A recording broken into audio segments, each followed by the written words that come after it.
Assalamualaikum warahmatullahi wabarakatuh.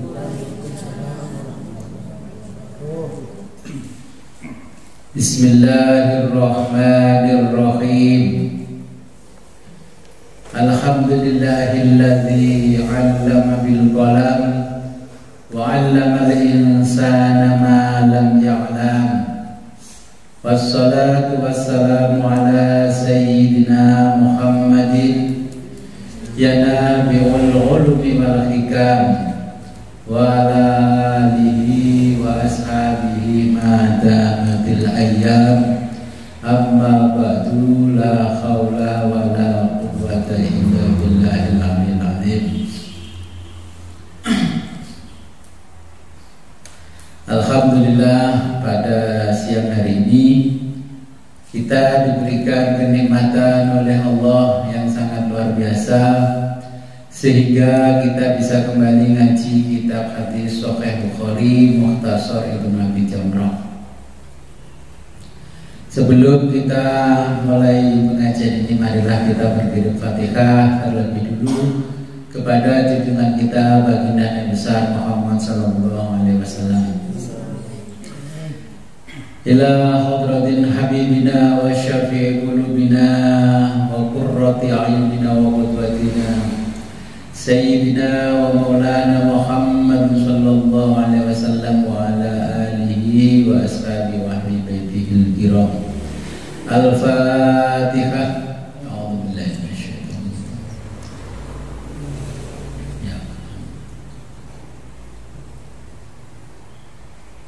ثم إلى حضرة الإمام أبي عبد الله محمد بن إسماعيل بن إبراهيم بن المغيرة البخاري.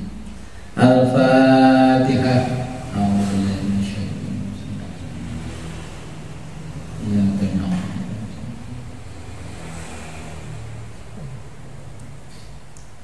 ثم إلى حضرة الإمام الحافظ محمد عبد الله Sa'd bin Sa'id bin Abi Jamrah al-Azadi al-Andalusi.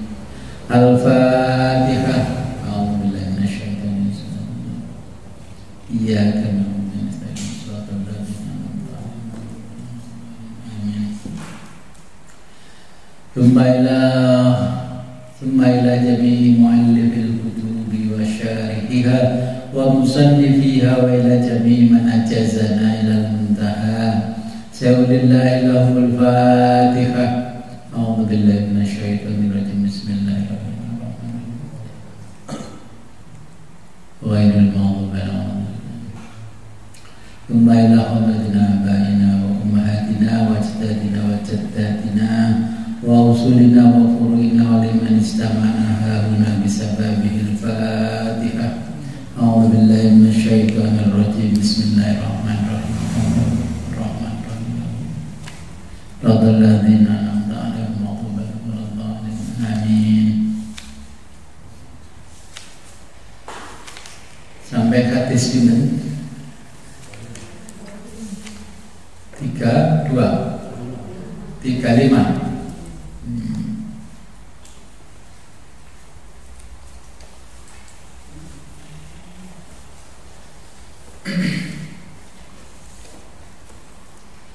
Bismillahirrahmanirrahim.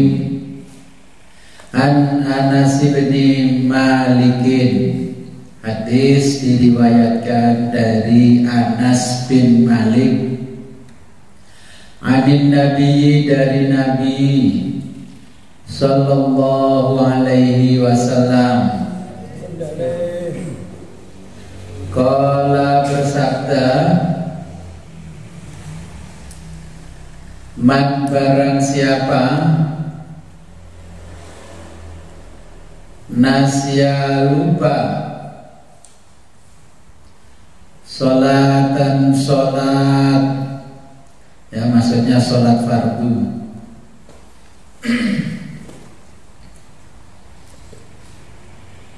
sholatan, sholat fardu,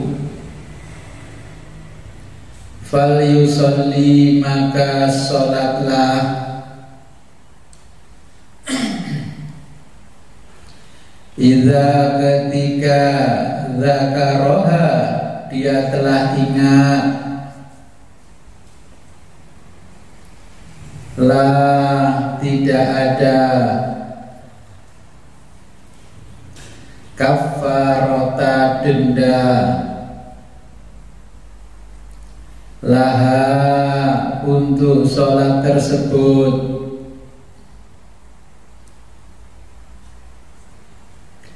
illa kecuali mengqadha zalika sholat itu, ya karena dasarnya wa aqimis sholata lidzikri, wa aqimi dirikanlah, wa aqimi dirikanlah as-sholata sholat, lidzikri untuk mengingatku, ku kembali pada Allah.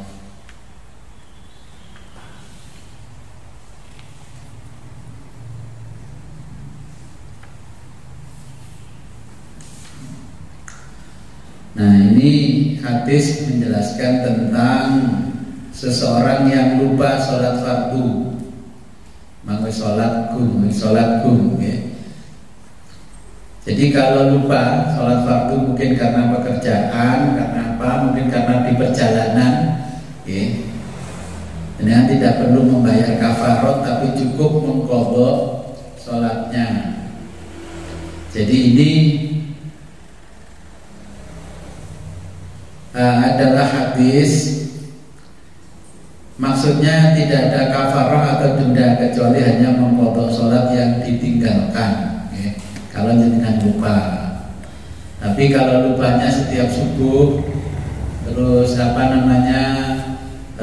kunutnya dijemur siang-siang, nah ini bukan lupa.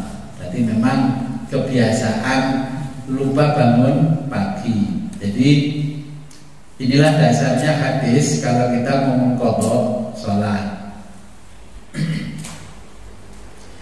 Kemudian kita lanjutkan pada hadis berikutnya.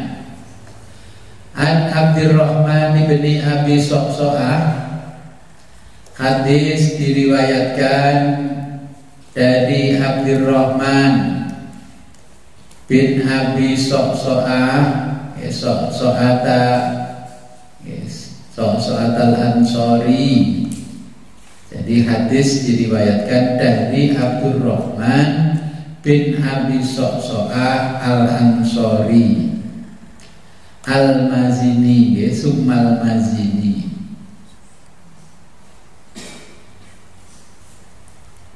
An abihi, dari bapaknya,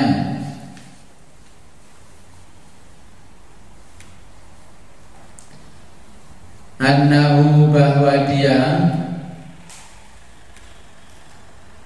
akhbaruhu, menghabarkan atau menceritakan, anna, bahwa Aba Sa'idin, Abu Sa'id Al-Khudri, qala, berkata,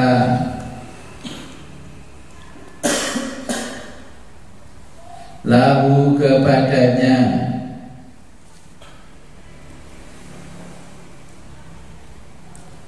ini aku, aroka, melihatmu, tuhibbu, suka, al-ghanama, kambing, wal badiyata, dan perkampungan atau desa, ya. Ini maksudnya al-badiyata itu kan kalau di Arab lembah, jadi orang yang suka di perkampungan itu di lembah. Tapi kalau kita terjemahkan bahasa kita ya desa, suka desa, bukan suka perkotaan. Tapi artinya bisa lembah. Fa'idha, oleh karena itu, Kunta jika kamu fi ghanamika sedang menggembala,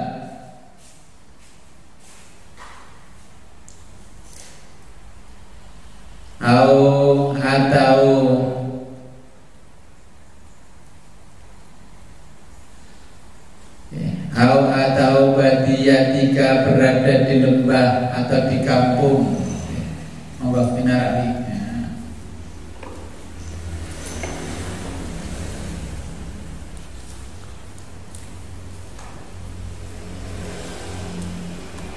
Fa'adzanta lalu kamu adzan bis sholati untuk sholat.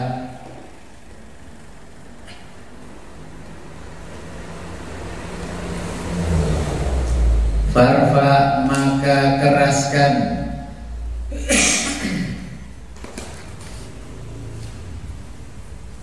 sautaka suaramu bin nidai saat adzan.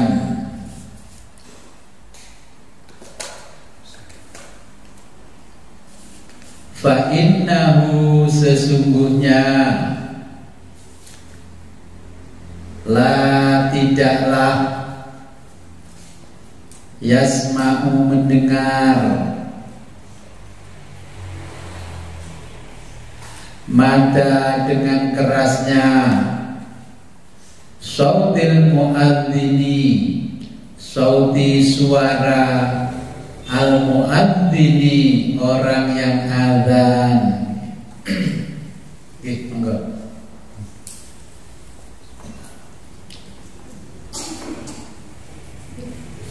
Jinnun ya, baik jin, wala tidak juga insun manusia,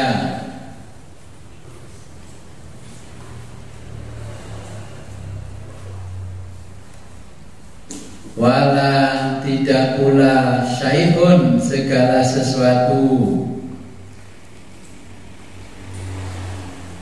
illa kecuali syahida menjadi saksi lahu dia yaumal kiamati kelak di hari kiamat. Qala berkata siapa? Abu Sa'id al-Khudri, Abu Sa'id al-Khudri.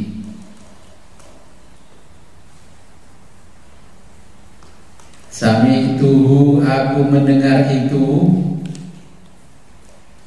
min dari Rasulillah sallallahu alaihi wasallam.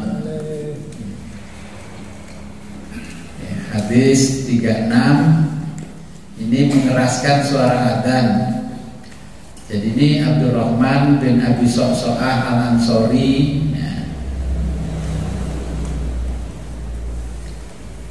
Karena dia sukanya berdomisili di kampung, nggak berdomisili di kota. Makanya sesukanya ini kan mengembala kambing ketika berada di lembah, karena di sana nggak ada hutan. Kalau di kita baru hutan, kalau di Arab kan ada hutan, adanya lembah, gua-gua itu dari batu-batu. Nah, kalau sedang mengembala kambing, maksudnya dari hadis ini ketika sudah datangnya waktu sholat, tetap disuruh adzan dan qomat dengan mengeraskan suara supaya makhluk-makhluk lain walaupun di situ tidak ada siapa-siapa maka jin pun akan mendengar, batu-batuan akan mendengar, siapapun yang mendengar dari sesuatu selain manusia nanti akan menjadi saksinya dia ketika berada di yaumil kiamah. Nah ini sehingga dari hadis ini semua masjid, semua musola beli toa dan dikeraskan semuanya. Jadi sebenarnya ini bila berada di lembah atau berada di hutan. Tapi kalau berada di perkotaan beda. Kalau kita membaca lanjutannya dari keterangan hadis, sama lah seperti di kita ini.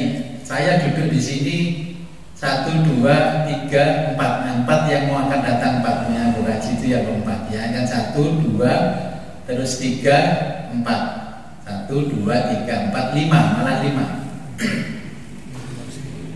Ini kalau bicara masalah adzan, kalau kita dikelilingi dengan dalam dalam jarak yang tidak jauh, itu ada 5 tempat ibadah. Nah, bagaimana cara adzannya? Kalau kita melihat tentang adzannya harusnya giliran. Subuh musola sana yang adzan, duhur sana, asar, maghrib, isya itu keliling yang adzan. Jadi tidak ada adzan bersamaan. Nah, sehingga tradisi yang sudah berjalan, saya pokoknya di sini. Lek adzan sing kono namanya Pak Marson itu as-sholatu ala waktiha, sholat on time. Oleh adzan sing kono berarti jam 4 baru boleh sapa. Oh, adzan yang sana itu jam 5. Jam 5 sore itu adzan. Nah, itu nggak tahu itu habis kumpul seluruh di kali atau gimana atau pulang kerja. Jadi ada beberapa adzan hikmahnya itu adzan jam sekian itu berarti on time. Kalau ini jamnya orang pulang dari sawah, kalau ini pulang dari ini baru adzan. Sehingga nanti di bab adzan ya, keutamaan adzan dan sholat awal itu kan kita wajib menjawab ketika ada orang yang sedang adzan. Bagaimana kalau adzannya bersamaan bareng itu, jawabnya gimana? Makanya ketika kita ngaji di sini, ya saya jawab yang pertama saja, yang kedua ketiga tidak saya jawab. Di penjelasan lain memang adzan itu kalau bisa bergantian. Ketika Gus Menteri ngomong suara adzan, wah semua orang menyerah. Nah, karena Gus Menteri kan ngaji di sini, Ramadanan itu ngaji bab adzan yang menjelaskan adzan begini-begini, baru dia mengeluarkan maklumat. Orang yang nggak ngaji ya kaget karena itu sudah ditradisikan oleh nenek moyang terdahulu dengan alasan syiar. Sebenarnya ya speakernya itu berada di ruangan ini yang keras ya, di luar itu adzan. Jadi syiarnya seperti itu. Kadang-kadang pada waktu orang sholat ya, membaca bacaan sholat keras, ketika zikir keras saja Nabi menegur jangan keras-keras mengganggu tetanggamu gitu. Tapi kalau nggak keras kayaknya kok hawanya orang Ramadan. Itu tergantung bagaimana situasi dan kondisi masyarakatnya. Kalau masyarakatnya kayaknya ya enjoy saja sih tidak apa-apa. Ini kan di sini malah aneh nih kalau malam kok ada si gedebang. Biasanya jam 2 bahkan jam 12 tuh sudah keliling bawa kendaraan takbir. Ini mulai nggak ada apa yang kritik sahur. Ya, akhirnya saya sering nggak sahur karena nggak ada yang lewat. Tangi-tangi ya wis subuh. Tapi ya lumayan nggak apa-apa. Jadi memang itu mempengaruhi iklim dan budaya masyarakat yang ditanamkan oleh nenek moyang. Tapi kalau di sini insya Allah nggak ada masalah. Baru kalau ada masalah itu kan yang di kota besar, ya kota besar. Tapi sebenarnya di kota besar pun saya survei. Saya punya teman kan banyak yang non muslim. Saya tanya ya sebenarnya jujur, kamu itu kalau dengar adzan telingamu itu gatel apa enggak? Enggak, Gus, malah senang kalau adzan itu. Jadi setiap subuh saya itu malah terima kasih sama masjid di sebelah saya, musola. Aku bisa bangun pagi karena ada adzan. Coba kalau nggak ada adzan, nggak bisa bangun pagi. Nah ternyata adzan bisa diterima oleh umat yang lain, ya monggo tidak apa-apa. Jadi ternyata saya pribadi mengadakan survei kepada orang-orang yang bukan Islam. Saya tanya, ternyata nggak terganggu dengan suara adzan, nggak terganggu dengan suara orang tadarus, malah seneng katanya kok adem. Ya saya batin, menurut dan Islam tambah penak. Tapi kalau kita ngomongin sebuah Islam kan gak etis, ya. Nanti dikira memaksakan agama Islam kepada orang lain. Ya lama-lama kalau dia begitu Allah akhirnya memberikan hidayahnya, ya akhirnya masuk Islam. Saya punya teman yang sudah baik begitu, kok bisa menerima apa yang dilakukan orang-orang Islam. Terus akhirnya setiap hari saya bacakan karena di kitab itu begitu supaya orang itu mau masuk Islam. Sudah di lingkungannya itu loh, Islam kok gak Islam, sama dengan di kita. Dari saya kecil sampai sekarang satu rumah itu loh, gak Islam. Iki kayaknya si macan alam nasroh ya. Ini di sebelah. Itu satu keluarga kan gak Islam dari dulu itu sak badas. Dan kok nanti kalau jenengan pas acara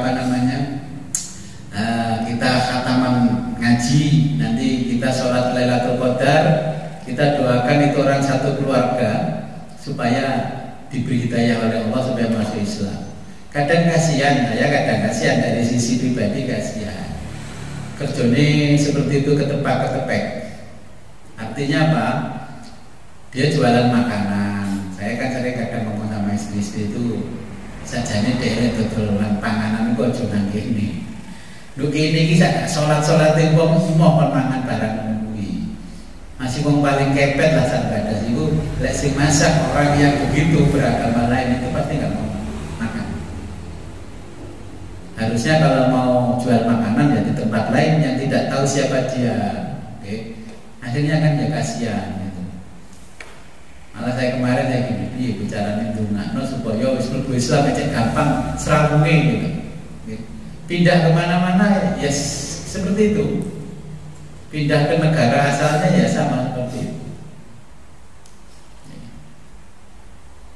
Ujian jadi pendeta ya gak lulus, saya bayangkan. Enak dari Ustaz gak usah ujian, sapa gelem ngaji tak ulangi. Kalau di mereka gak harus ujian dulu, ini dulu, sekolah dulu.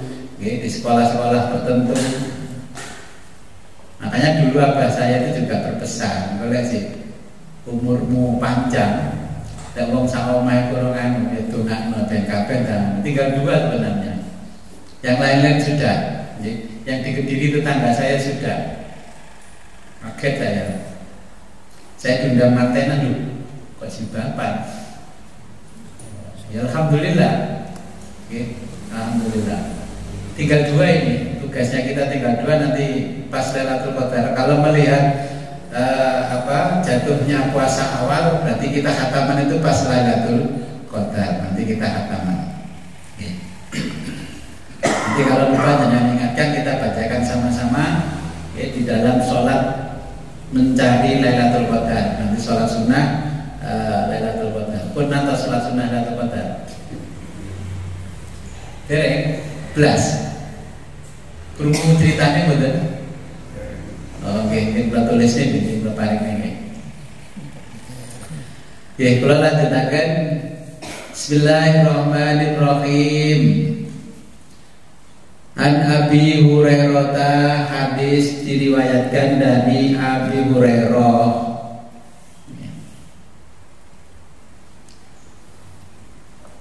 Anna Rasulullah, bahwa Rasulullah Sallallahu alaihi wasallam qala bersabda,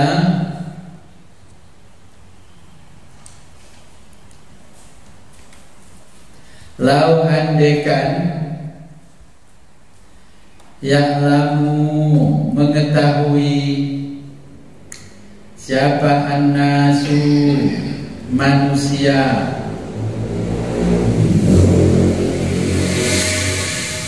ma pahala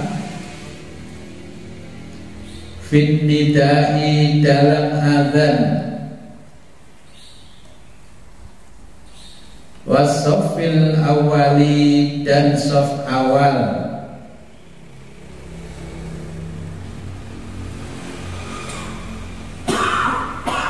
cuma kemudian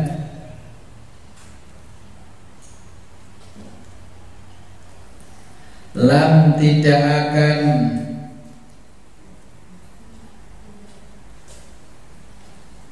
yajidu menemukan, illa kecuali, ayyastahimu akan yastahimu, ya, mereka akan melakukan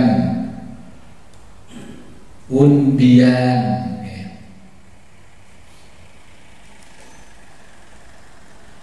Alaihi adzan,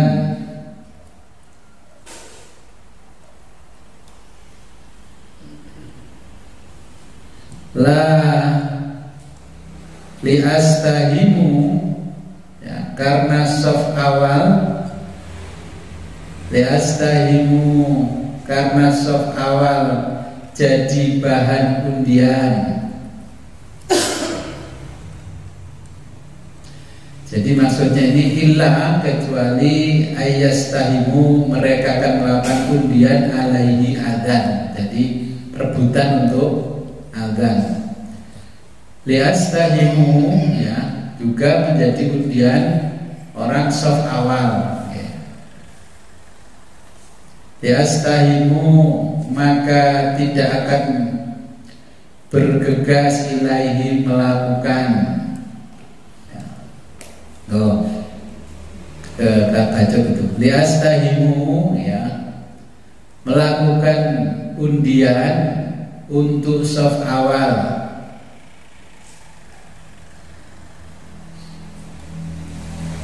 Walau andai ya'lamuna, mereka mengetahui, ma pahala,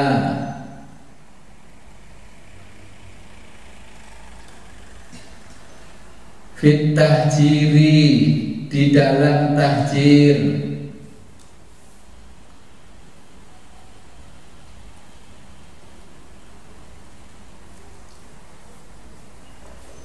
lastabaku, lah maka tidak, ya, istabaku akan bergegas,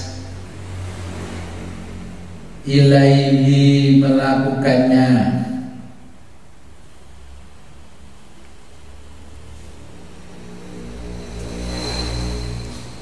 Walau seandainya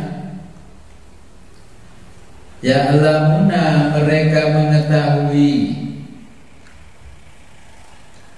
ma pahala,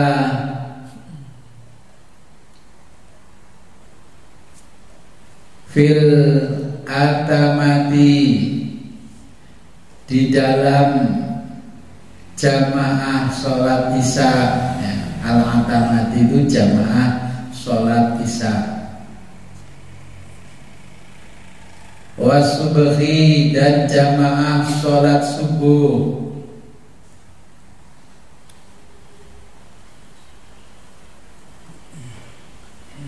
Lihatauhuma, mereka pasti akan datang.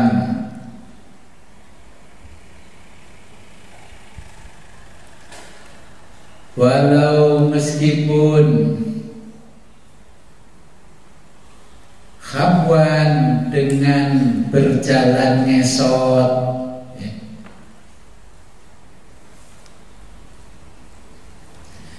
Jadi Nabi menjelaskan keutamaan adzan dan soft awal sholat. Kata Nabi, andaikan pahalanya ini ditampakkan oleh Allah, maka mereka akan berebut untuk adzan, ya, juga berebut untuk menempati soft awal. Nah, ini sebagaimana pahala tahjir, ya, tahjir ini maksudnya bergegas untuk sholat. Nah, tahjir ini di redaksi lain ada namanya tabkir. Oke, kalau terjemah itu sudah saya masukkan tabkir. Jadi tahjir ini orang yang bergegas sholat. Kalau orang bergegas ngasih uang orang lain bagi-bagi namanya tajir. Oke, makanya orangnya tajir, loman kayak duit. Nah, kalau loman di bidang ibadah namanya tahjir. hadis yang diterjemah halaman 22 itu redaksi lain, ya, redaksi lain tidak saya terjemahkan, ya. Itu tapi sudah ada terjemahnya karena yang ini kan tidak ditulis redaksi lainnya.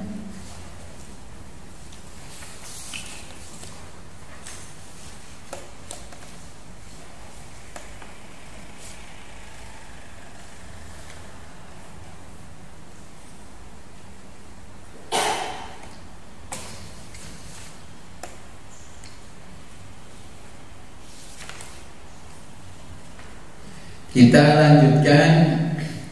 An Abi Qatadah qala, hadis diriwayatkan dari Abi Qatadah.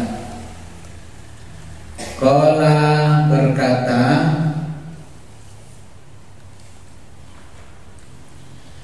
bainama ketika nahnu kami nusolli sholat ma'an Nabi bersama Nabi sallallahu alaihi wasallam.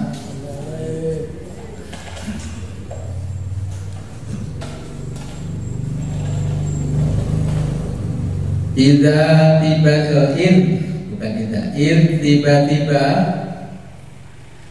sami'a mendengar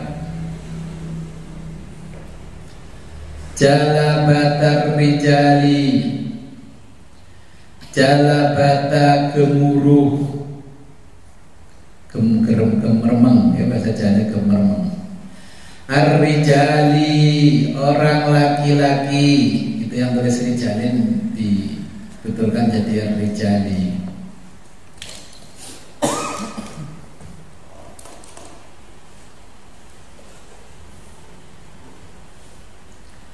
Falamma seusai sholat qala Nabi bertanya, ma apa sya'nukum yang kalian lakukan? Qalu mereka menjawab, istajalna kami terburu-buru, ilas sholati untuk sholat.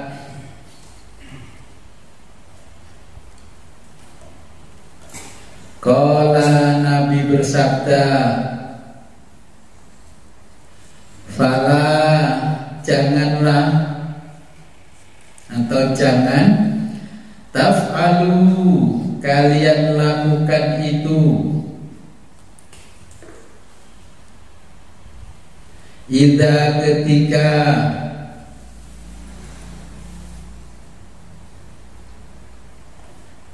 ataitumus sholata, ataitum kalian mendatangi as-sholata sholat,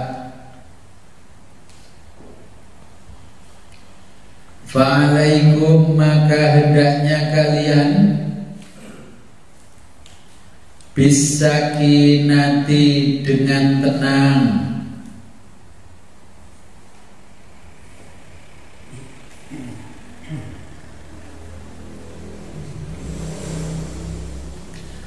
fama maka rokaatmu saja,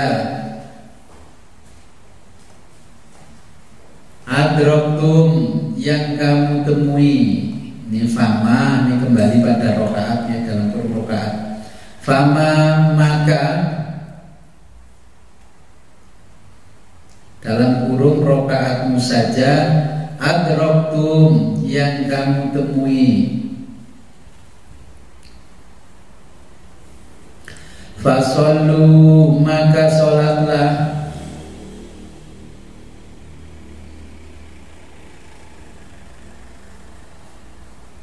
wama dan mana rokaat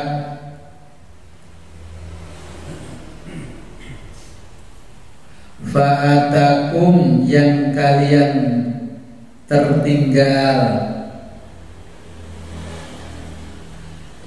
fa'atimmu maka sempurnakanlah.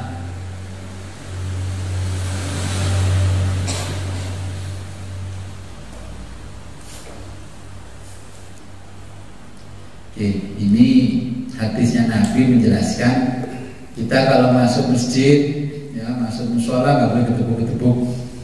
Oke, karena ngejar sholat ternyata Allahu Akbar, imamnya langsung rukuk. Kita santai masuk masjid, ya supaya nggak ketinggalan. Ya datangnya lebih awal memang. Oke, kalau ketinggalan nggak boleh sampai berjalan kaki itu gemuruh, ketepukan kalau kata orang kita. Dan nanti ketika itu kita rokaat, kita Allahu Akbar, ternyata imam itu sudah rukuk, maka itu sama dengan kita ketinggalan rukuknya. Ketika sujud pun juga kita ketinggalan sujudnya. Maka oleh Nabi disuruh menyempurnakan. Katakanlah kita rokaat awal ketinggalan, oke, terus rokaat kedua kan ketiga, berarti kita disuruh menyempurnakan lagi yang ketiga itu hukumnya, yang sholatnya menjadi 3 rakaat dengan sempurna. Kecuali kita ketinggalannya kan di tengah-tengah masih imam membaca Fatihah, baru kemudian ke surat kita masih bisa mengikuti, kita nggak perlu menyempurnakan. Tapi ketika kita Allahu Akbar, nah imam sudah rukuk, ya itu kita belum apa-apa, imamnya sudah sujud. Nah ini yang dimaksud dari hadis ini. Tapi nggak perlu mengejar sholat dengan kedebukan. Ini kalau bahasa Jawanya begitu. Ya. Mungkin ada pertanyaan? Oke, monggo. Ini saya mau tanya soal apa namanya hadis yang baru kita jelaskan tadi. Tentang terburu-buru untuk segera mendatangi musola ke masjid supaya tidak ketinggalan. Dalam hal ini kita masuk ke musola masjid, kita masih menangi waktunya imam. Apakah rukuk ini sudah termasuk 1 rakaat walaupun kita nggak baca Fatihah? Apakah ini sudah dihukumi 1 rakaat? Tapi kita sudah sempurna betul-betul ikut rukuk di situ bersama. Terima kasih. Ini kita lombakan. Sambil bagi ini ya, sampai ini masih di sisi. Jadi lagi jadi kalau mengikuti hadis ini kita kan tidak boleh terburu-buru, karena nanti kita akan menyempurnakan sholat. Kalau berdasarkan hadis ini kita ketinggalan rukuk itu berarti sudah ketinggalan satu rakaat, sudah 1 rakaat, maka yang nanti terakhir kita menyempurnakan. Berarti dihitung yang katakanlah kalau kita sholat maghrib rakaat pertama kita ketinggalan, imam sudah rukuk, kita ikut rukuk. Mungkin ketika Allahu Akbar masih baca surat, ketika itu kita setelah Allahu Akbar terus imamnya rukuk. Nah ini dihitung kita ketinggalan 1 rakaat. Maka nanti kita setelah imam itu salam, kita nambahi menyempurnakan rakaat yang terakhir. Jadi kita dihitung cuma mengikuti 2 rakaat, dan yang terakhir kita menyelesaikan ini kata Nabi, fasol wa manakum fa'atimmu, maka sempurnakanlah yang terakhir. Itu kalau menurut hadis. Di fikih pun juga sama. Di fikih kalau kita ketinggalan itu dihitung cuman kita masbuk saja, sempurnanya ya rakaat yang berikutnya yang rakaat itu nanti sempurnakan yang terakhir, seperti itu. Terus masih ada yang terakhir itu berarti masih menangi Fatihah. Menangi Fatihah, minimal Fatihah waladzolin amin, terus surat kita masih bisa mengikuti minimal syarat rukunnya. Sholat yang rakaat pertama masih mengikuti, boleh kita tidak menyempurnakan. Kalau sudah rukuk kan berarti kita syarat rukun pertama sholat kita sudah nggak bisa memenuhi. Nggih. Tentang berarti omong seorang itu boleh tapi dengan cara lupa. Nggih, dengan cara lupa. Jadi dengan sengaja suruh betul. Nah, mboten asal berarti kan nyate kosor. Nggih, jamak takdim kosor takhir. Nggih. Ada lagi? Kalau nggak ada, ini kembali ada pertanyaan. Oke, saya jawab ini pertanyaannya tentang sujud sahwi. Ini pertanyaan sujud sahwi ada niatnya bagus. Jadi bacaan sujud sahwi itu sudah sama dengan niatnya karena sudah lupa. Jadi itu assalamualaikum, pertanyaannya assalamualaikum warahmatullahi wabarakatuh. Ngapunten Bu badhe tanggap kanthi hadis kalau ikan bahas sujud sahwi. Ketika Nabi menambahkan 2 rakaat lagi, ketika lupa bilangan rakaatnya, pertanyaan pun ketika Nabi takbir nopo disertai niat malih. Kalaupun disertai niat, bagaimana lafadznya? Lafadznya Bu? Ini pertanyaan saking Bu Alif. Assalamualaikum warahmatullahi wabarakatuh. Jadi jawabannya sujud sahwi sudah dilakukan ketika sunnah dilakukan ketika seseorang dalam sholatnya melakukan salah satu dari 5 hal.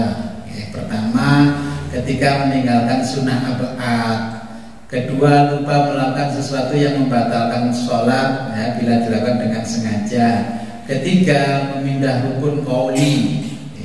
Rukun qauli seperti tadi, kenapa harus menyempurnakan? Karena rukun qaulinya kan nggak dilakukan pada waktu sholat.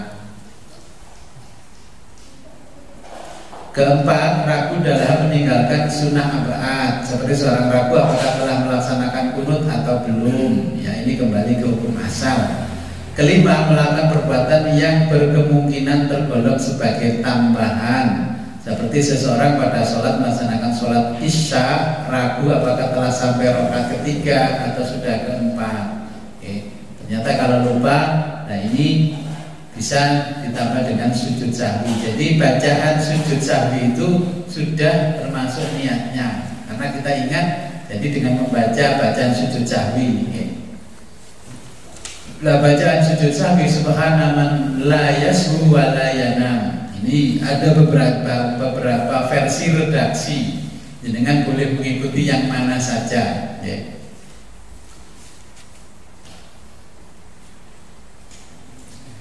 Nah, di sini saya jelaskan itu ada beberapa, nanti bisa jenengan baca sendiri untuk menyingkat waktunya.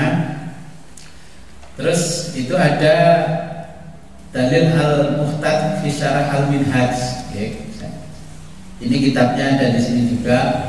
Kemudian ini di Al-Um Imam Syafi'i, itu pendapatnya Imam Madhab. Nah, kemudian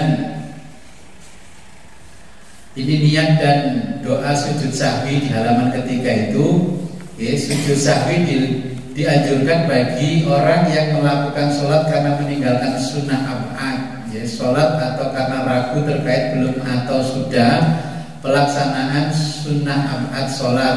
Sujud sahwi dilaksanakan sebanyak 2 kali sebelum salam. Madhab Syafi'i menyebutkan dengan sunnah ab'ad. Berikut ini adalah 8 sunnah ab'ad. Lafal tasyahud awal, kemudian duduk iftirash pada tasyahud awal, 3 kunut subuh dan kunut witir pada paruh kedua Ramadan. Ini madhab Syafi'i. Posisi berdiri pada kunut. 5 sholawat Nabi setelah tasyahud awal dan setelah kunut. 7 sholawat untuk keluarga Nabi setelah tasyahud akhir. 8 setelah kunut. Ini bisa kita lihat di kitab Fathul Mu'in dan ditulis oleh Syekh Zainuddin Al-Maribari, Qurratul Uyun, Qurratul Ain bi Muhimmatiddin. Ini kitab yang paling bawah.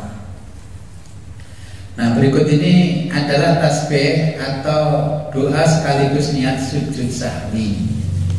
Kalau jangan lihat Fathul Mu'in, itu doa kita baca tasbih sujud sahwi subhanaman la yashu wa la yanamu. Di kitab Fathul Mu'in. Adapun berikut ini lafal alternatif sujud sahwi dari Syekh Nawawi Al-Bantani. Nah, ini di kitabnya Nihayatul Zain. Ini juga sarahnya sama yang nyarai Qurratul Ain, hampir sama dengan Fathul Mu'in. Ya. Ini lafadznya subhanallah, ya, la yasbu wa la yaghful, yaghful ora lali. Ya, ini lafadz-lafadznya kalau kita mau sujud sahwi. Ya. Terus yang doa untuk lelaki kemarin kan ditanya, Gus, saya tolong dituliskan. Ini saya tuliskan doa untuk lelaki. Ya, tadi laki-laki masih ingat loh kemarin? Ya, ekonominya susah, dipek nomor tua dan lain-lain, tetangga, ujian dari keluarga, anak, istri dan sebagainya. Ini bacaan doanya Allahumma gfini, ya Allahumma igfini. Kalau dilanjutkan ya Allahumma gfini bihalalika an haramika wa aghnini bifadlika amman siwaka. Ya. Kemudian doa yang kedua ini, nah itu dalil-dalilnya saya tuliskan ke bawahnya. Terus doa yang terakhir itu doa yang saya baca kemarin yang kedua. Ya. Allahumma inni as'aluka an tarzuqani rizqan halalan wasi'an thayyiban min ghairi ta'ab, min ghairi ta'abin wala masyaqqatin wala ghairin wala nasabin innaka ala kulli syai'in qadir. Sudah jelas ya, itu doa-doanya yang ditulis. Terus yang lembaran panjang ini yang tadi sudah semua ya. Ini rencana, oh pakai double-double ya.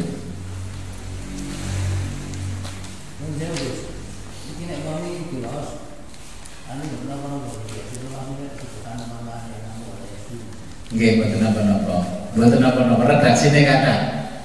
Nggih, redaksine kathah.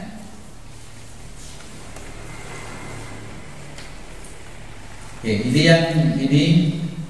nanti rencana kemarin kan Imron bahwa kan tidak hadir ini. Rencana kita mau mengadakan penutupan pengajian Ramadan di tanggal 15 April, harinya Sabtu. Oke, jadi hari Sabtu nanti kita penutupan sementara ngaji. Ini acaranya nanti sholat maghrib berjamaah. Di sini diimami oleh Abah Haji Ali Imron. Siap ya? Siap. Terus buka bersama. Kemudian sholat isya dan sholat tarawih berjamaah diimami oleh Abah Haji Nasta'in.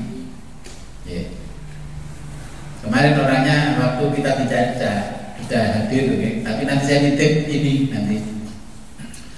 Kemudian setelah itu kita tabarukan membaca kitab hadis, kitab hadis. Hadis ini sebagaimana kemarin yang ditanyakan bapak-bapak termasuk Abah Haji Zaini, bagaimana caranya tabarukan. Nah, besok kita tabarukan karena hadis ini 294 hadis. Tidak saya bagi per hadis, per halaman saja saya ini biar dapat halaman. Kalau ini kan 70-80 ya. Jadi ini kan kalau saya bagi hadisnya, nanti ada yang cuma hadisnya pendek-pendek, jadi dapatnya cuma sedikit. Sama-sama 10 hadis tapi sedikit. Jadi ini saya bagi contohnya ini, saya minta ke Abah Sulkan ini 1 sampai 11. Ya. Ini hadis 1 sampai 11. Nah, di sini kan nanti pindahnya di halaman 8.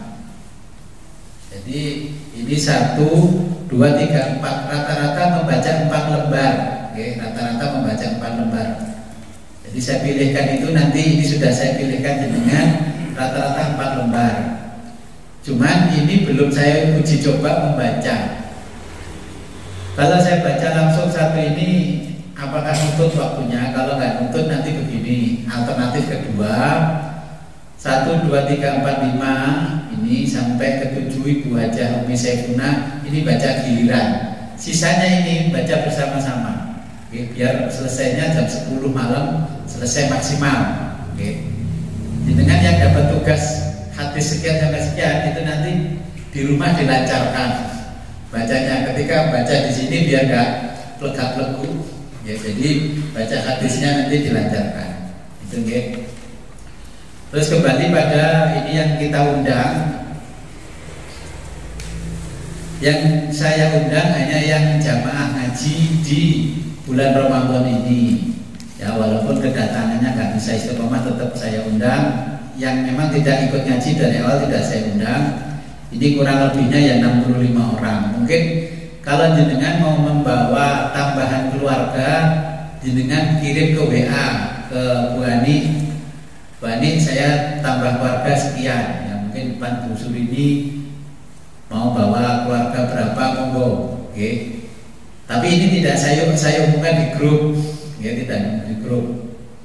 Jadi langsung saya umumkan lisan ke jenengan. Mungkin Abah Zaini mau bawa keluarga tambahan berapa? Ya mungkin di rumah Mbak Risa, Reno, kalau ditinggal sendiri gak ada orang, ya dibawa aja sekalian. Oke. Mungkin nanti kalau banyak tambahannya, partai tambahan banyak, ruang tamu yang di depan akan saya kosongkan itu dipakai tempat orang-orang yang nggak ngaji tapi keluarganya yang ngaji. Nanti ketika acara inti, kalau sholatnya sih belum kita pisahkan ke sana. Mungkin seperti Bu Alim kan udah anak kecil, nah, kalau mau diajak kakaknya sekalian ya nggak apa-apa, nanti dibawa. Tapi jauh-jauh hari dengan ngabari, jangan ujuk-ujuk Gus iki kalau bawa bola, kayak nggak masalah sih sebenarnya, cuma kasihan yang masak di belakang nggak siap sama ini. Nah, lebih nggak apa-apa, lebih makanannya kurang nih, kasihan. Ya, jadi itu kurang lebihnya ini ya, nanti untuk acara nanti kita penutupan di bulan Ramadan. Ya. Insya Allah semuanya ini nanti dapat bagian membaca. Kalau masih ada yang belum dapat bagian membaca, nanti saya tambahkan baca. Karena jamaah yang dari luar kota ingin baca, teman-teman saya tanya, nanti segera mengatur jadwalnya, kalau bisa ya nanti hadir.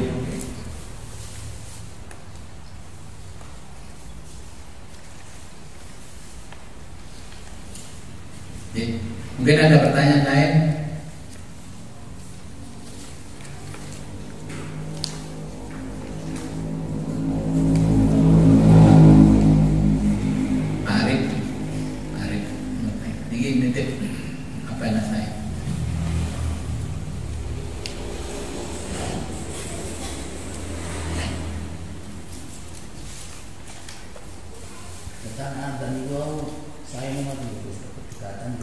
Gentenan, cuma kadang ya wangel. Etikanya ada kalau kita melihat fikih ibadah, ya memang harus gantian kalau tempatnya berdekatan. Tapi kultur kembali budaya orang Jawa kayaknya nggak mau. Aku bangun langgar, bangun dewe kok. Bener-beneran. Kita ini sebenarnya bersyukur ya, bersyukur. Indonesia itu masyarakatnya boleh bangun tempat ibadah sendiri. Di tempat lain tidak boleh, yang bangun adalah pemerintah. Yang jadi imam, contohnya kalau jenengan pernah tinggal di Malaysia itu. Malaysia itu yang bangun pemerintah. Yang boleh jadi imam, jadi muadzin, marbot itu ya orangnya pemerintah. Maka khotbah di sana nggak ada yang mengkritiki pemerintah karena itu masjidnya pemerintah. Nah kalau di kita bangun sakar PDW, mari bangun diresmikan bupati ini boleh dirasani lah. Karena nggak ada hubungannya dengan pemerintah. Termasuk kita ini boleh bangun masjid sendiri.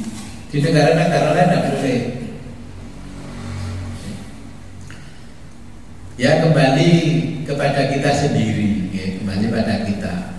Tapi kadang-kadang ya dibutuhkan suara banter-banteran. Jadi dibutuhkan untuk syiar Islam. Sing teko kapal enek banter. Ya contohnya di sebelah kiri saya ini. Banter mulai jam 4:30 sampai jam 5. Anak kecil pujian. Saya gini ayo. Bener di kitab fikih ibadah menyarankan adzane dirasani. Nek ngono gak ana toko-toko imame gak ketara. Itu masalah etika mawon tentang adzan giliran yang diatur oleh masyarakatnya sendiri. Ini monggo. Tentang sujud sahwi tadi. Mungkin kita atau teman-teman yang lain sholat maghrib atau salah pada waktu sholat padahal kurang 1 rakaat. Itu tidak ada jamaah yang menegur kita. Setelah pulang ya kita sudah di rumah atau kemana kok ada negur, Pak Imam tadi sholatnya kurang 1 rakaat. Terus posisi kita mengumpulkan jamaah ataupun sholat sahwinya seperti apa? Jadi itu sudah dijelaskan di hadisnya, tentang sujud sahwi. Nabi itu sampai leyeh-leyeh, sampai ngomong-ngomongan sama sahabat yang lain. Kemarin kan nggak hadir, karena kemarin nggak hadir. Jadi Nabi sudah leyeh-leyeh, sudah ngobrol-ngobrol, baru ada namanya Dzul Yadain. Di situ ada sahabat. Ya kalau orang Jawa bilang paling gelodok lah di antara para sahabat. Yang lain itu tahu kalau Nabi itu sholat asar, itu kan dikisahkan ketika sholat asar Nabi cuma 2 rakaat, kok salam. Yang lain itu tahu, tapi mau tanya dijelaskan di hadis itu kan sungkan. Terus Nabi pergi ke satu sudut masjid, di situ ada kayu yang melentang di situ, dan Nabi tiduran, dan tangannya ngapurancang menyala-nyala begini sambil miring, ya. Terlihat Nabi itu seperti orang yang mau marah, ya, ekspresinya. Akhirnya tiba-tiba yang namanya Dzul Yadain langsung berjalan, ya Rasul, nanti jenengan itu sholat 2 rakaat. Memang sholatnya dikosor apa jenengan lupa? Itu jedanya sudah lama. Ternyata Nabi mengatakan enggak tak kosor, yo gak lali. Akhirnya Nabi langsung maju sholat, melanjutkan 2 rakaat yang kurang, salam, terus naik lagi. Setelah itu sujud baru salam. Jadi pakai apa namanya takbir ihram apa langsung sujud lagi langsung salam. Untuk mengawali itu apakah? Iya, Nabi takbiratul ihram lagi yang seorang kekurangan 2 rakaat tadi. Itu jedanya sudah lama. Mungkin kalau jenengan dari masjid sudah pulang ke rumah, wis nyetek kompor kayak kopi, lali, ya langsung cari ruangan yang suci, di situ langsung sholat, melanjutkan yang 2 rakaat selama masih belum berhadas. Jadi orang-orang yang ketinggalan tadi jam pagi.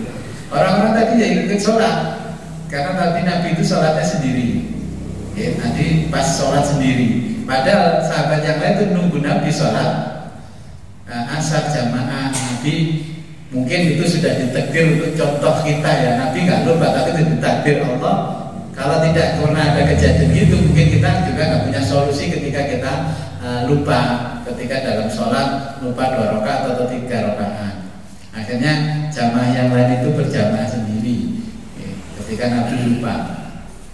Ya tadi sebagian jamaah itu sudah ikut sholat Nabi 2 rakaat terus selesai. Makanya tadi kan lanjutannya yang masih gedebuk-gedebuk ngejar Nabi, ternyata kalau sudah salam, ternyata Nabi cuma 2 rakaat. Nah sahabat yang lain yang senior ditanya, kenapa tadi gak negur? Ya, aku takut kalau negur jangan-jangan Allah itu akan mentakdir sholat asar itu boleh 2 rakaat. Akhirnya ada sahabat Dzul Yadain. Itu kenapa dinamakan Dzul Yadain? Karena di masa Nabi orangnya tinggi, tangannya panjang, hampir melebihi lututnya. Makanya disebut Dzul Yadain, orang yang punya tangan panjang. Gitu, Jadi seperti itu. Karena di keterangan hadis sudah jelas. Walaupun jenengan masih sudah merokok, ngopi, udah lupa, ya sudah tinggalkan untuk segera menambah kekurangannya 2 rakaat atau 1 rakaat.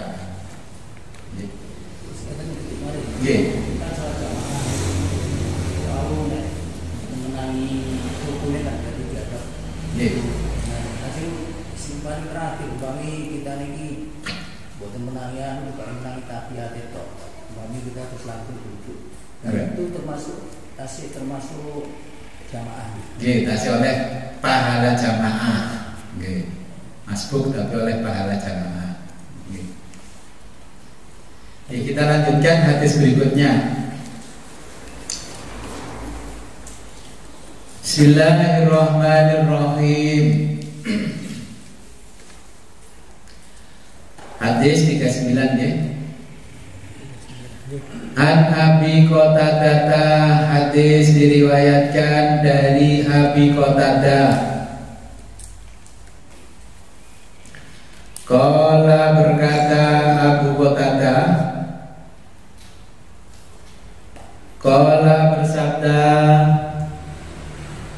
Rasulullah, siapa Rasulullah? Rasulullah sallallahu alaihi wasallam.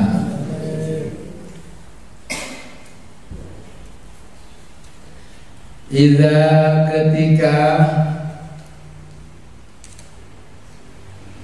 uqimatis sholatu, uqimatu telah diiqomah apa as-sholatu sholat,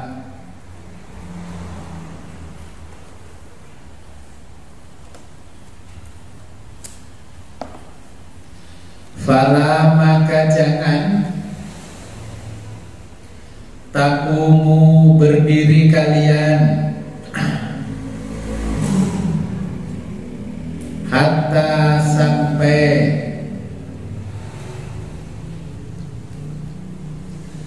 tarauni kalian melihatku, wa alaikum dan hendaknya kalian as-sakinati diam tenang. Oke. Ini ketika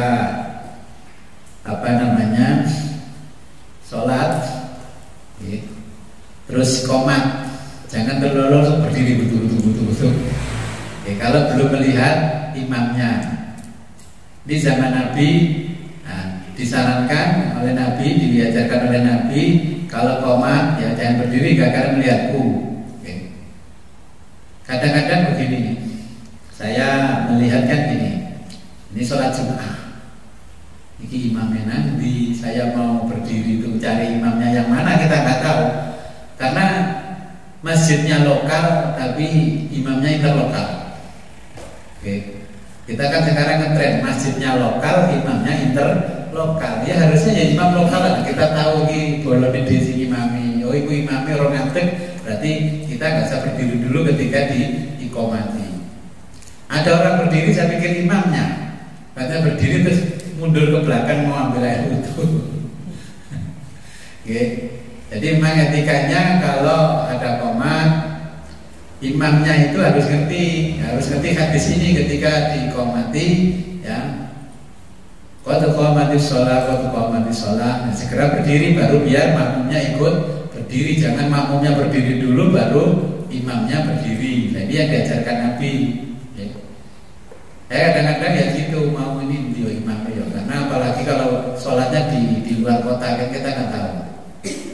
Kalau di sini sih masjid lokal ya imamnya lokal, kadang masjidnya lokal imamnya interlokal. Saya contohnya di rumah yang di kota, masjid di belakang rumah saya, tapi saya jarang mengenali imamnya karena imamnya itu ngebon dari interlokal. Imamnya bapak dokteran di sini dari Kemenang kabupaten, iya impor ya, dari Kemenang kota, dari ini loh. Harusnya kan imamnya ya lokal. Jadi kita mau nunggu yang mana, ini yang mana. Terus akhirnya saya bismillah, apa sih kok senengannya import pemain. Masih lokal kayaknya bos. Yo regenerasi kayaknya begini. Nah sampai yang mulai senang batas katanya. Nah itu loh, sama dengan seperti itu. Ya, jadi ini etika yang diajarkan Nabi. Kalau imamnya belum berdiri ya jangan berdiri. Malah jadi imam nunggu anak pujian di depan ngantuk, gak ngantuk Pak Imam. Ya ini masalah etika saja, jadi tidak masuk ke dalam bab fikih yang terlalu jelimet. Ini etika. Makanya kalau jangan dapur jadi imam, kebagian imam ketika qomat ya melihat qomat di sholat segera berdiri, biar nanti makmum tidak mendahului imamnya berdiri.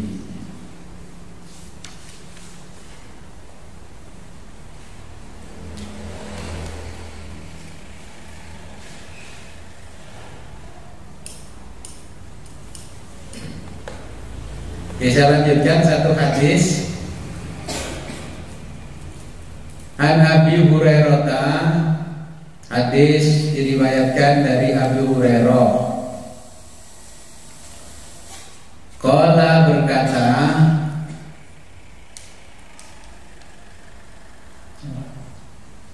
uqimatis sholatu, uqimati telah diiqomahkan apa as-sholatu sholat.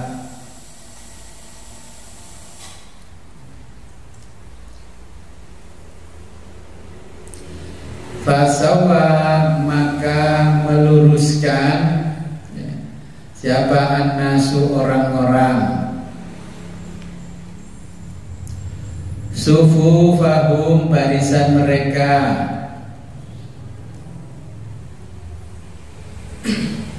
fakharaja kemudian keluar siapa Rasulullah sallallahu alaihi wasallam.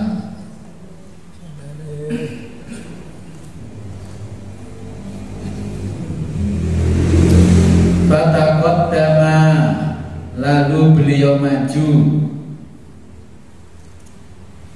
wa huwa ketika beliau junubun sedang junub.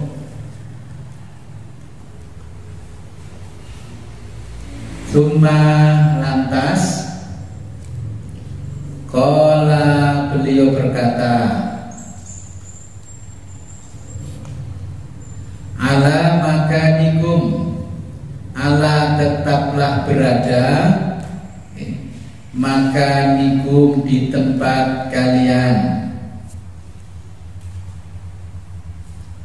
Faraja'a maka beliau kembali.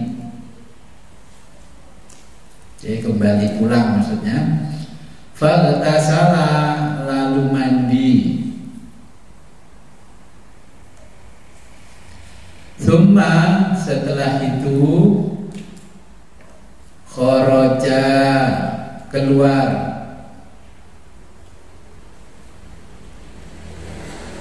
Warasuhu sedangkan kepala beliau yafturu masih basah, ma'an dengan air. Fasolla kemudian beliau sholat bihim bersama mereka.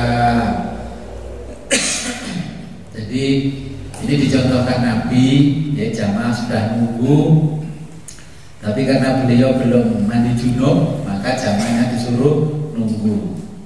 Nah kalau jenengan jadi imam, mungkin pada waktu juga peristiwanya sama, sirek dan nonorek tak adus rek, tapi gak perlu diceritakan kenapa mandi. Kemudian jamaah mikirnya aneh-aneh. Wis pokoknya pamitan sirek tak adus disik dan suci. Barulah jenengan boleh mengimami. Imam yang junub ketika mandi dia boleh mengimami langsung. Ya mungkin junub itu bukan karena menggauli istri atau mimpi. Kita lagi nunggu mau sholat, mau jadi imam sholat, melangkah nyebrang jalan, terus ada cewek cantik lewat, terus kita terpukau dengan kecantikannya, tiba-tiba mengeluarkan cairan yang menyebabkan kita junub. Wis komat ya, barang komat. Ya disuruh nunggu. Kalau enggak ya berarti orang lain yang di sana yang dianggap mumpuni disuruh melanjutkan dia jadi imam. Ya, jadi untuk pertemuan kali ini sampai hadis ke-40. Ada yang sedikit pertanyaan? Iya boleh. Mengenai masalah azan dan iqamah, berkaitan dengan ideal atau itikanya. Iya. Jaraknya yang saya tanyakan antara azan iqamah jaraknya berapa menit? Jaraknya ini tidak ditentukan. Kalau makmumnya dianggap sudah mencukupi, ya segera dilaksanakan sholat. Makanya ini terkait akhlak, akhlak. Jadi kita sebelum bicara akhlak, itu kan kita ada etika dan sebagainya. Makanya bangun tempat ibadah itu lebih mudah daripada memakmurkannya. Memakmurkannya lebih sulit. Mungkin saya punya uang 1 miliar, tolong nih panitia, dibentuk panitia, bangunlah satu rumah ibadah di sini, nah masjid dan mushola. Setelah itu memakmurkannya ini yang agak sulit. Ketika kita mau menetapkan hukum jarak setelah adzan sampai iqomat harusnya 10 menit, 15 menit, jamaahnya ternyata bantah yang sudah manula melaku teko omahe tok 15 menit enggak nututi, ya. Makanya itu tidak dibahas oleh fuqaha di dalam rukun dan fardunya yang lain-lain di dalam ketentuan ibadah sholat. Itu dibahasnya di dalam etika, itu diserahkan pada pengelola masing-masing tempat ibadah. Ya kalau jenengan di situ menjadi bagian dari takmir, ya diumumkan takmirnya diajak kumpul, rek bojo suwi-suwi rek cilik-cilik lek pujian sampai suaranya serak-serak. Kadang-kadang kan pujian kelamaan, anak-anak terus ruang kayak tepuk-tepuk, ya kedengaran di pengeras suaranya. Ya ditetapkan saja sesuai kesepakatan, kira-kira bagaimana pokoknya ono wong pirois dan sholat. Jadi pakai timer. Oke, kalau pakai timer sekarang kan sudah canggih tuh. Pakai timer terus ada apa running tag-nya, zuhur jam sekian, iqomat jam sekian, akhirnya sholat jam sekian, sudah ada timernya. Ini lagi Gus. Oke. Bukan pertanyaan tapi minta tambahan keterangan dari pertanyaan ibunya Nur Afifah berkaitan dengan hadas atau junub. Saya sempat sementara belum dimulai ya berbeda pendapat dengan Pak Haji ini, makanya minta keterangan lanjutan. Yang junub misalnya malam, terus karena jaga pagi-paginya itu demak dingin, kepalanya dulu. Yang dibandingin kepalanya dengan lehernya. Terus kan jauh jarak, misalnya jam 10 ke subuhnya pun jauh. Terus menjelang subuh baru mandi, separuhnya dilanjutkan. Ini satu. Yang kedua, misalnya berkaitan dengan junub bulan Ramadan, main malam, paginya saja yang baru mandi setelah fajar atau setelah subuh mandinya. Itu yang kedua pertanyaan. Yeah. Yang bukan pertanyaan, minta penjelasan. Yang ketiga apa? Yang ketiga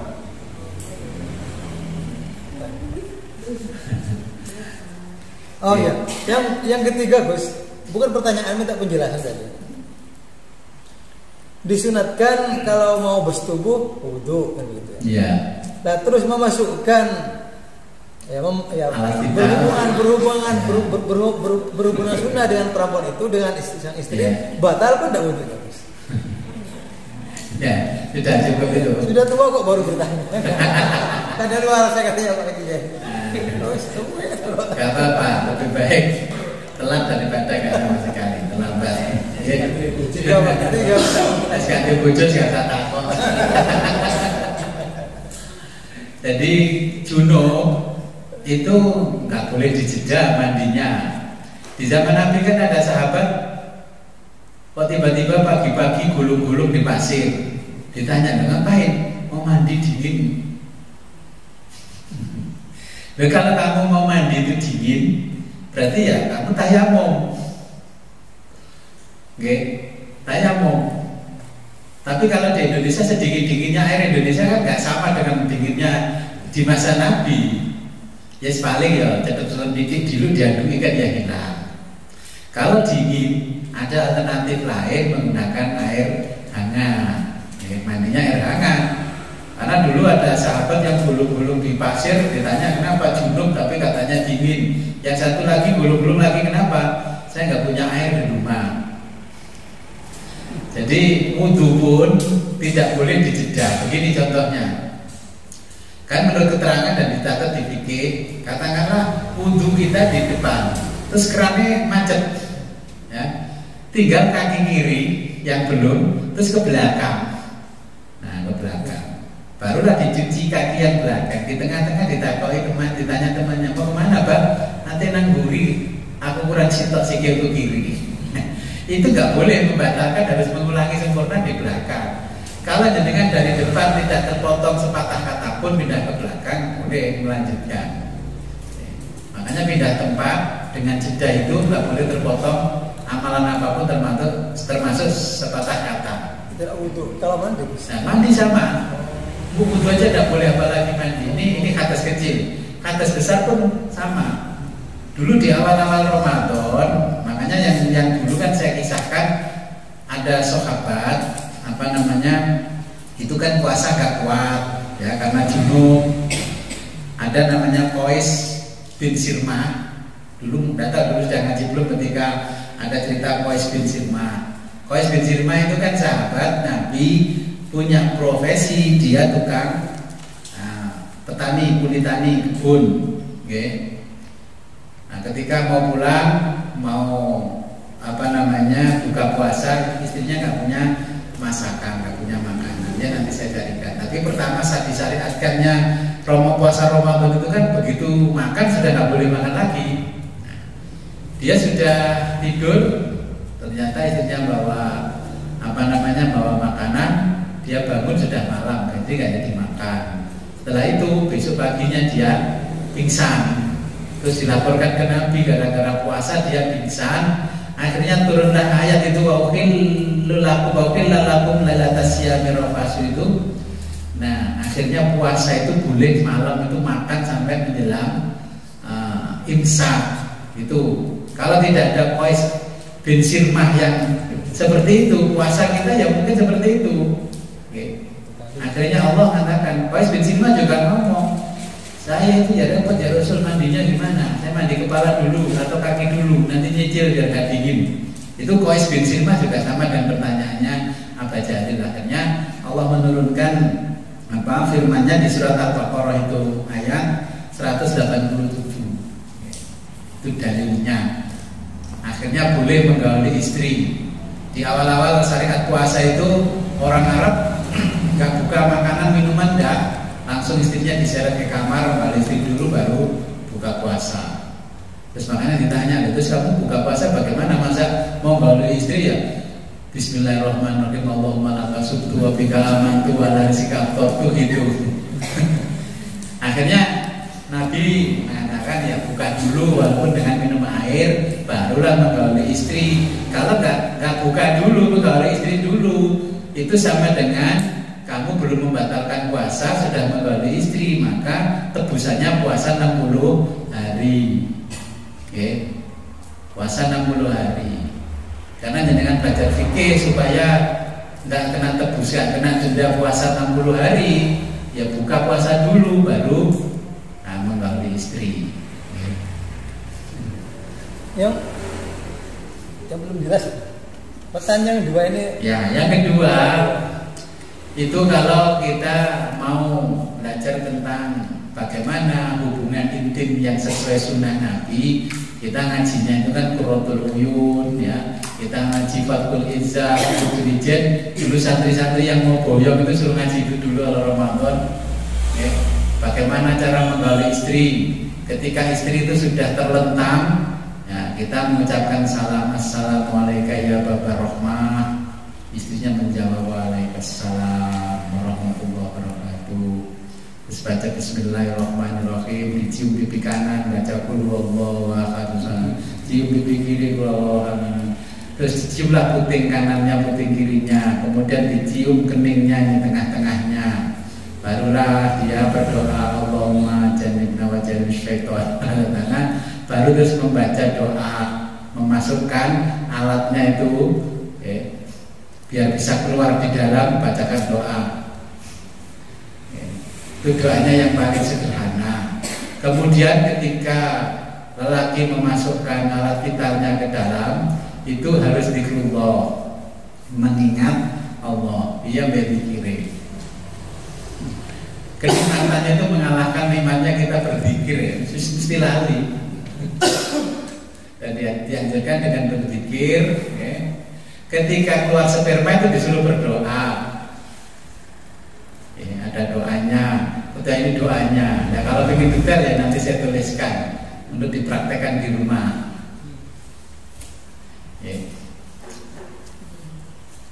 Itu biasanya doanya dia dipakai orang-orang yang pasang manten, Allahumma ja'al itu.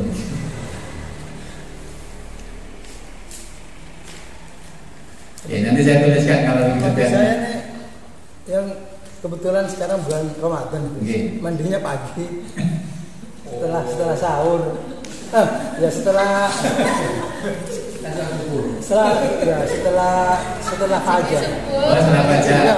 Paginya malam, mandinya setelah fajar. Sudah masuk waktu. Kalau sholat subuh dulu baru mandi ya nggak boleh. Kalau sudah mandi ya baru subuhan boleh. Sholatnya setelah fajar nggak apa-apa. Habis berhubungan dengan istri tidur dulu nggak apa-apa, baru mandi setelah sahur juga nggak apa-apa.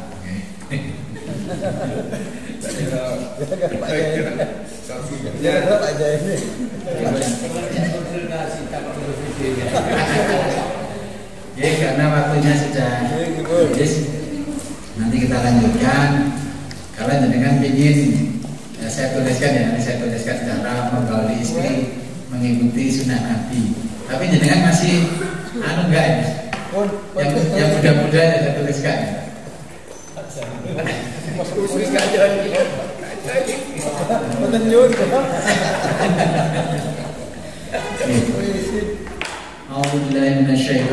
Bismillahirrahmanirrahim. Allahumma shalli wa sallim wa barik ala sayyidina Muhammad wa ala ali sayyidina Muhammad wa ala alihi sahabati Rasulullah ajma'in. Allahumma shalli ala sayyidina Muhammad salatan taj'aluna bihal istiqamah tatba'uhal karamah wa tahsyurna bi ibadikas sholihin bis sa'adati wal karamah fid dunya wal akhirah. Allahumma barik lana fi auladina wa dzurriyyatina wa talamidina wa la tadurruhum wa fikum bi ta'atika warzuqna birrahum amin ya rabbal alamin.